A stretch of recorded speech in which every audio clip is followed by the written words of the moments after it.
My name is Suzy Gilmour, and I came to be involved in Chisenhale really through things that I did at X6 with members of X6, but I was not a member of the collective. So, however, Jackie Lansley at one stage had workshops at X6 for women. So they were visual theatre workshops. I can't remember if she called it that, but somebody mentioned to me these were going on. So I sort of turfed up, and we did several shows, a couple of shows at Chisenhale, the first one was, and then I think we might have done one or two.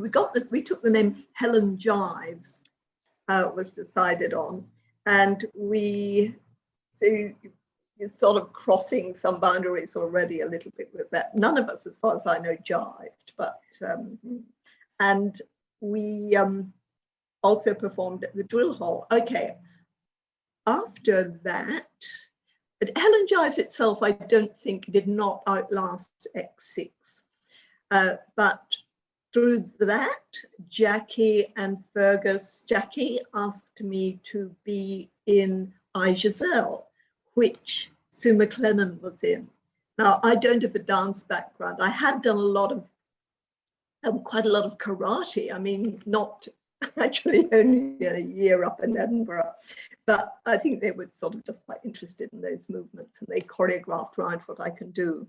And I think I was a rather robust Giselle in the scenes that were in the sort of country scenes before she dies and becomes sort of a beautiful, fabulous dancer. And I became Sue McLennan. So having sort of made those connections, I also started working with somebody who had been in Helen Jives, Anna Furs. And certainly we didn't rehearse the first show of Blood Group, which is what we became, at Chisenhale, because that was too early. We rehearsed that elsewhere. But in 1980, when X6 was lost to redevelopment, I was asked to be, or I was sort of somehow included, I can't remember how formally it was, not very formally, in the group that started developing Chisenhale Dance Space. And I know that the first thing I actually rehearsed there was the second Blood Group show, and that was called Dirt.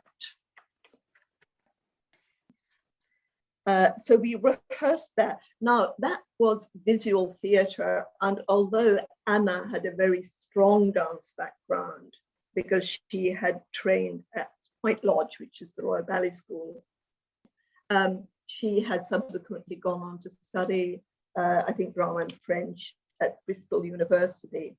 But she was very interested in movement. And I think one of the things that was significant about Dirt, it was an all-woman show, was that it explored some of the tropes around women performing. So, for example, it looked at some of the things around ballet. It looked at tropes around dance, sort of cabaret dance, you know, high kicking dance, sexy dance. So it was already looking at that sort of performative aspect of performance. So the people who were involved with that, there was Anna did all the subsequent Blood Group pieces. Stephanie Pugsley, the wonderful Shanna Jones, was a musician and performer of the piece. Stephanie Pugsley actually came to us from Gay Sweatshop. So there was that link in terms of crossing over or looking at people's sort of gender, sexual preference, that aspect of things, though I don't believe that was sort of explicit in the piece. But those were the sort of connections that we were making. Mm. And Sylvia Hallett was the composer on that piece. Kate Owen was the designer on that piece and on several subsequent pieces as well. So that was the first piece that I actually rehearsed at Chisenhale. The next one, so that was, I know that performed in June 82. Now that means that we were actually rehearsing there during the Falklands War. Mm. And one picture that exists from that, I don't have it now, is, as you know, the three sort of performers, if you think of Shannon as being, okay, performer certainly, but sort of the musician also. We had the Sun cover that said, "Go get 'em, boys." And we kind of chewed our way through this, you know, hideous,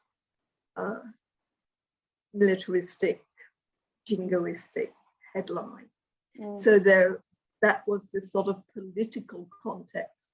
And you've got to remember that, I mean, there was a lot of fear about that period, not, I think, the sort of fear that we're having at the moment with the invasion of Ukraine, but, you know, because we were up against a relatively small power, but nevertheless, it was a time when a lot of people were, you know, looking at the television. People were starting to talk about the number of boats we had hired, the number of casualties, etc., etc.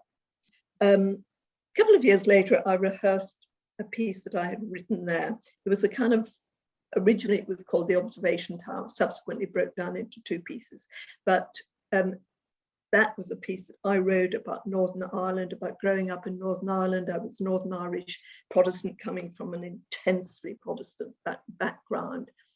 So in that case, I was working with Shannon Jones as performing musician, and we were directed by Philip Osmond, who then was best known, I think, for his as a playwright working for Gay Sweatshop again.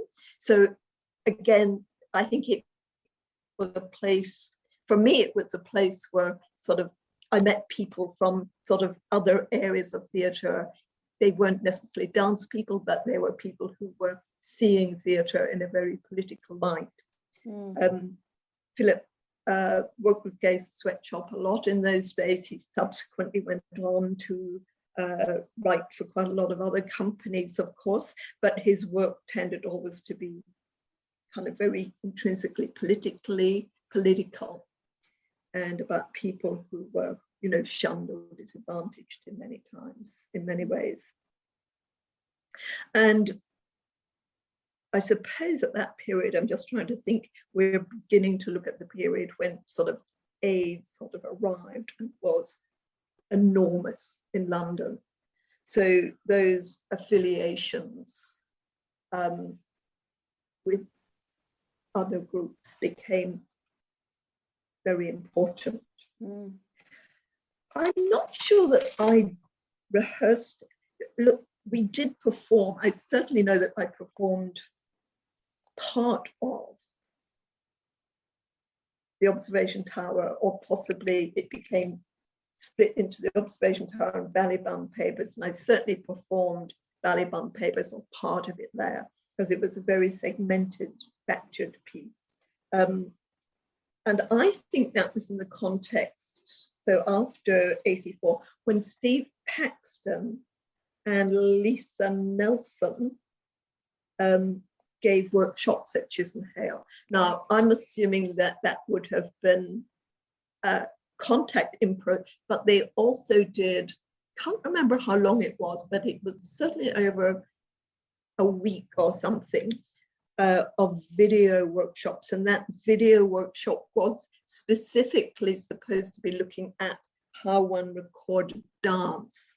Mm. However, one of the things that was kind of lovely. And one of the things that drew me to Chisenhale was that sort of boundary obliteration.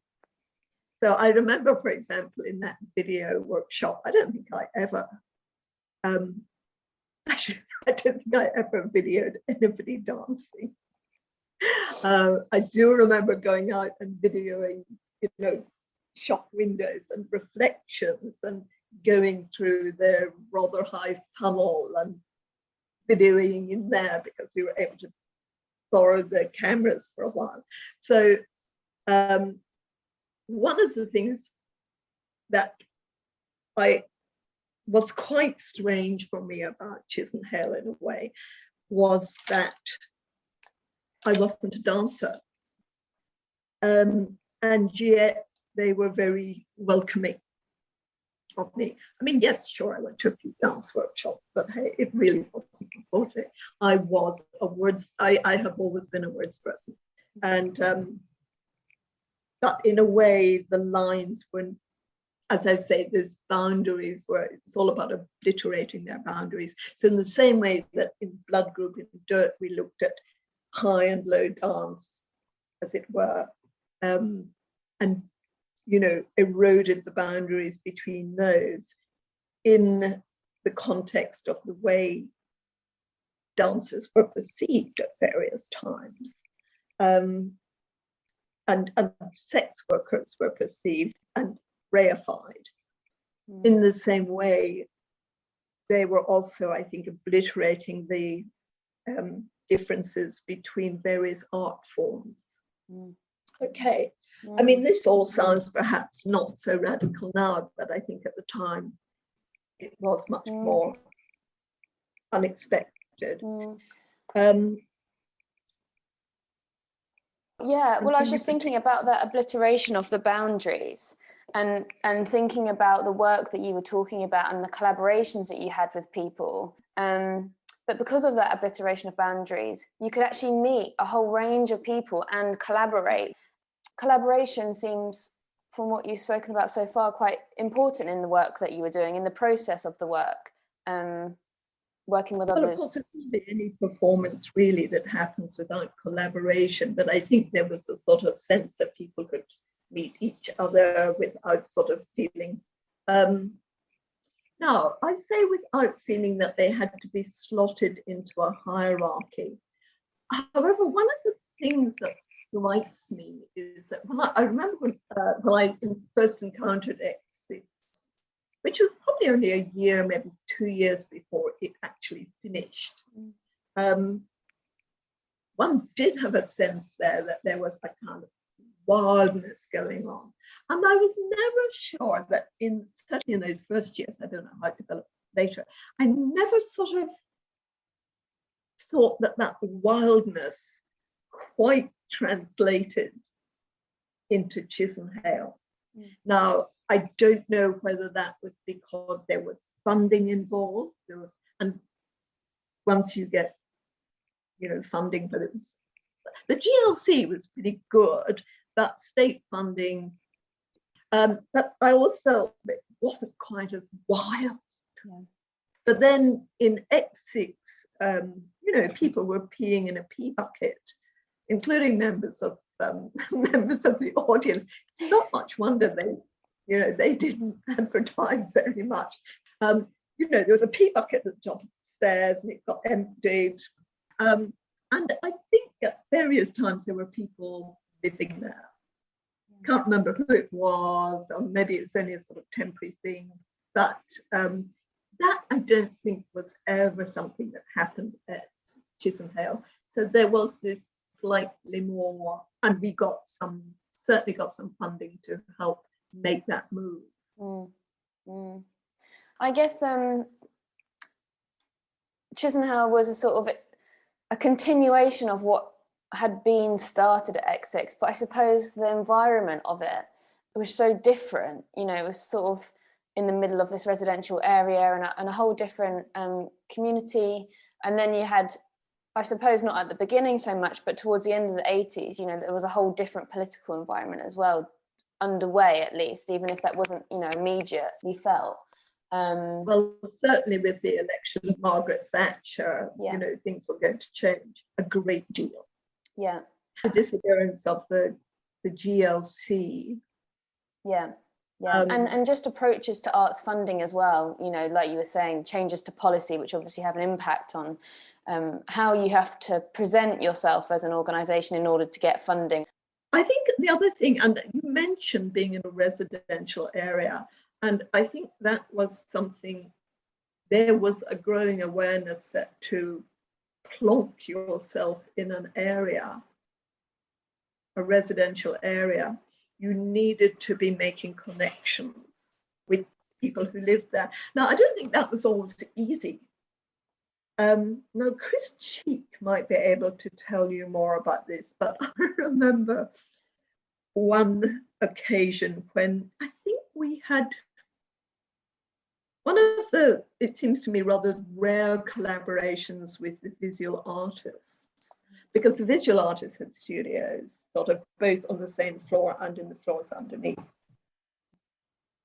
And I think there was a collaboration. I wasn't closely involved in it, but I did go to a performance, and Chris was definitely involved in it, I know that.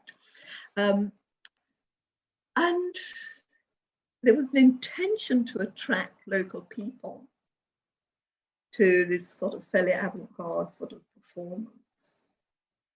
And I think a few people did come, and there was clearly an awareness it was going on in the neighborhood, because some, I'm kind of assuming local kids, I mean, not little kids, you know, came and started overturning a car that was parked outside, presumably either somebody who'd come to the performance, and the rest of us, I think a lot of us didn't have cars, or if we did, it might have been a deux chauffeurs, you know, they sell sardine boxes, sardine tins with wheels, you know, Barisias, anything. And I can remember wondering whether we should call the police, and I think that was a decision that was probably not the thing that we ought to do. I think I would have done it. I was scared, you know, I was scared, but I think there was a kind of political decision that, you know, our name would be mud in the neighborhood if we did that. Yeah, so the other thing, and another thing that was, of course, I think there were dance classes. I don't know, again, how successful they were in attracting local people. I did put on a number of cabarets, but I remember we had Julian Clary and his little dog. Now that was quite a grab, because in those days cabaret was very, very popular, and you would get people who, you know, he was already on the way up, but it could be worth approaching these people because they pretty much, they like to say that they had done every cabaret venue in London. Even Chisenhale. Like the setup used some footlights that had been made by Kate Owen for dirt. And that was kind of, that just demarcated the stage area. There was no special lighting. You know, this and maybe a couple of lights and stands. And I don't think Julian Cleary was too impressed. He hadn't realised quite how ad hoc it would be. I think we also had, and a woman called, who became quite well known as well, Jenny Eclair. I can't remember. I think we only did 3 or 4 of those, but I do remember going around and leafleting local houses, and I think we got a few people in for that. I'm not sure that it was something that, well, certainly maybe it changed format later, but I'm not sure it was something that sat easily in the Chisenhale space, because it really was taking, you know, a form that had been developed in the cabaret clubs and venues and just kind of plonking it down there. I know I sort of tried to get a few things, like we had a guy who played, sort of found somebody who played washboard or the spoons, or, you know, supporting acts that kind of might not have done the regular cabaret ones, but it was quite a lot of work getting those things, and you did have to pay them. And it was a pretty magnificent rehearsal space. I mean, it was cold, at times in winter.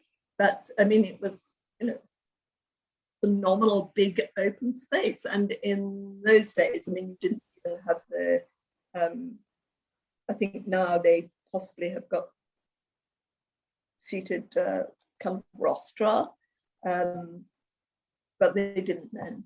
Yeah. The thing about Chisenhale was it wasn't super easy to get to unless you had transport. Yeah. I can remember cycling through the bloody Rotherhithe Tunnel to get to it from down by Cherry Gardens Wharf on Jamaica Street. I'm sure I shortened my life. And I think that was one of the reasons that in a way I ended up sort of moving away. But I think also I was getting more and more into words and into a slightly different type of theatre. And if you had to describe what Chisenhale was at that period of time, how would you describe what it was? I think it was a quite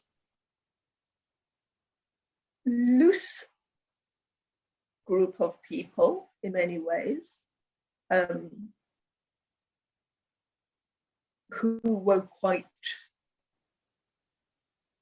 really dedicated to that interdisciplinary intersectionality. And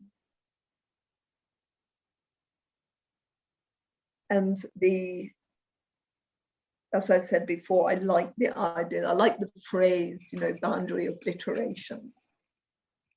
We're quite into saying, okay, high art, low art, there is no difference, or there should be no difference. I guess that goes as well for the trained and the untrained. Yeah, I mean, I was definitely the people like Sue McClellan's, people like Jackie Fergus, Mary P. They were all sort of very highly skilled performers who had moved away in many ways and had questioned a great deal of what they did. I was not trained. I mean, I had studied English, I'd studied at Oxford, so I was quite, I was very much a literary person. But I found it very exciting to work with people who were doing something different. But I think, we didn't sort of feel a big need to sort of nail down the terminology. Yeah. That was kind of very much not what it was about.